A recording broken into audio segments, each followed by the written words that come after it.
avait dit, je suis et mon nom. Il n'y a point d'autre.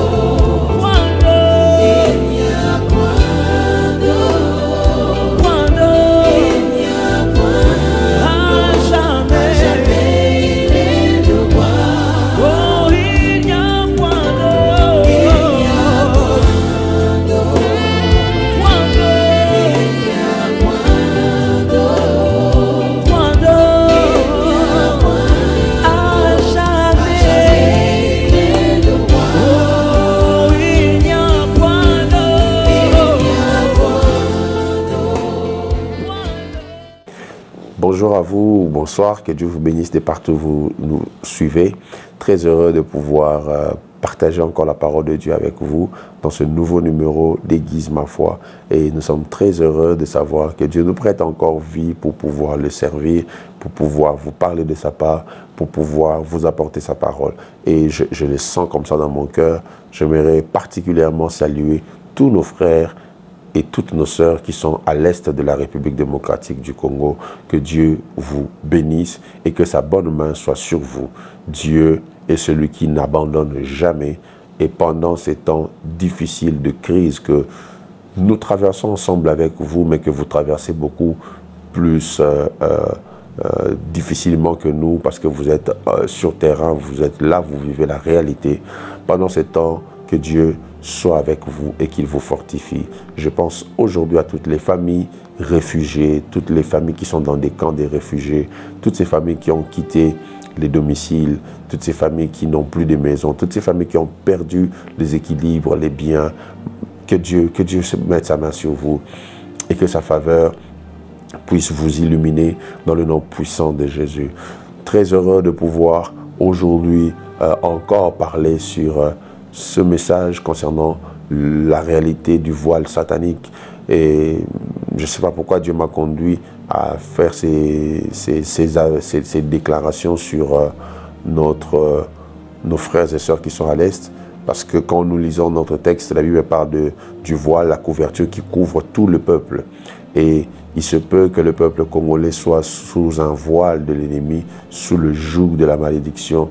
Et je crois par la grâce de Dieu, Aiguise ma foi, peut-être, ou soit Aiguise ma foi est l'un des canaux par lesquels Dieu fera entendre sa voix pour que nous comprenions dans quoi nous sommes, afin que nous cherchions des issues de secours. Car le plus important n'est pas que de découvrir le problème, mais surtout la solution au problème. C'est ce que nous avons essayé de faire depuis les 2 sessions passées. On a découvert le problème, on a analysé, on a étudié, on a diagnostiqué le problème.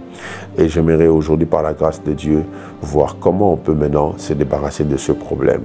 Alors je vous invite aujourd'hui à lire avec moi 3 portions des Écritures, dont la première, c'est celle de Genèse chapitre 13, de verset 14, qui dit « L'Éternel dit à Abraham, après que Lot se fut séparé de lui, donc après que le voile se soit séparé de lui, lève les yeux et du lieu où tu es, donc du même lieu, Abraham pouvait voir.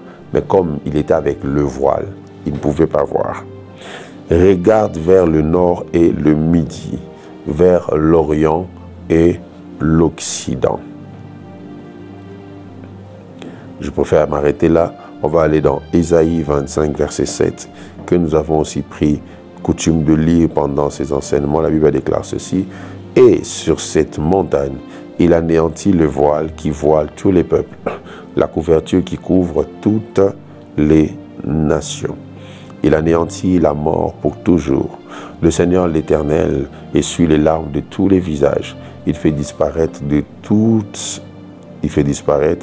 toute la terre l'opprobre de son peuple, car l'Éternel a parlé. » Enfin, le dernier texte que je nous propose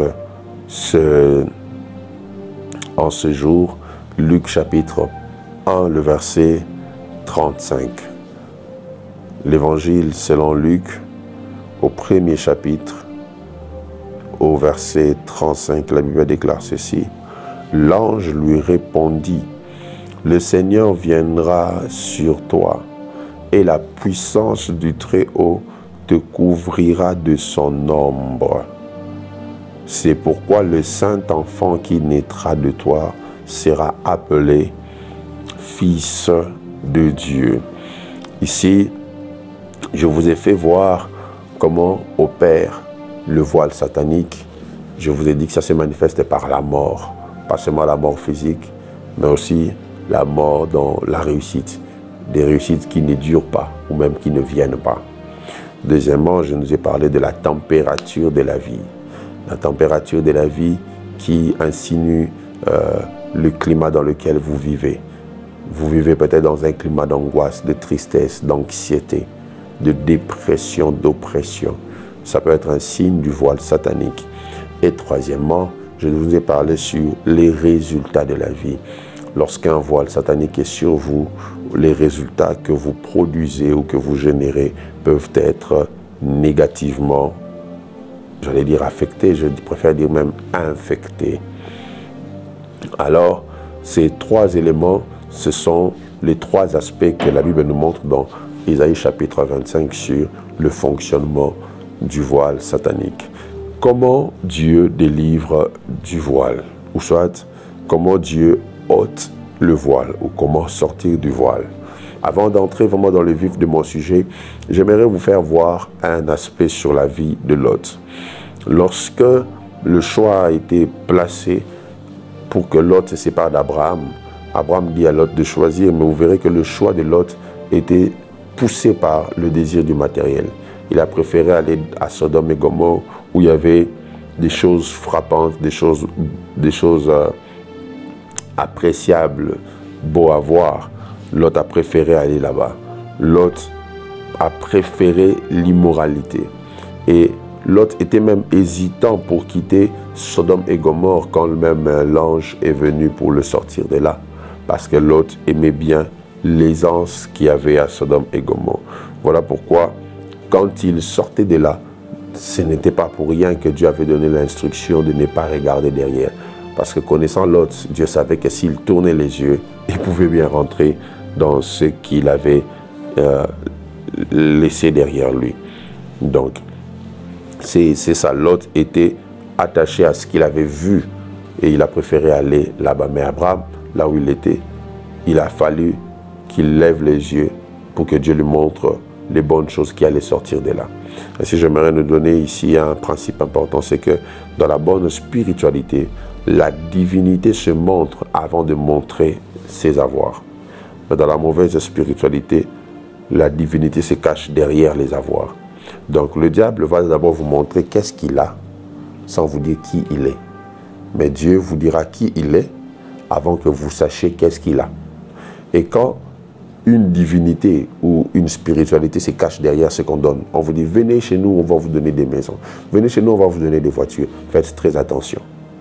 Le vrai Dieu, celui de la Bible, se révèle d'abord qui il est avant de révéler ce qu'il a. Il révèle d'abord qui il est avant d'exposer ce qu'il a.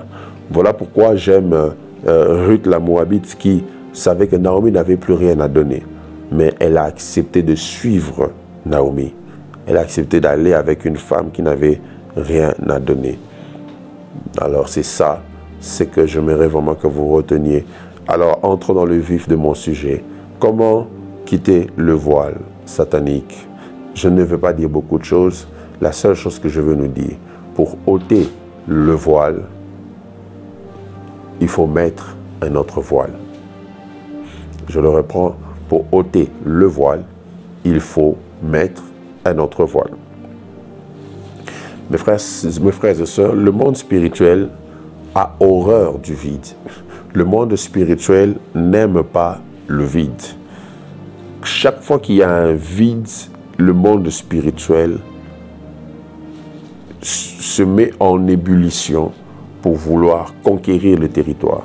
Voilà pourquoi Jésus donne un principe important sur la délivrance ou même le combat spirituel. Il dit, si quelqu'un balaye sa maison, il chasse l'homme fort, il balaye sa maison, il la rend propre, sans pour autant l'occuper.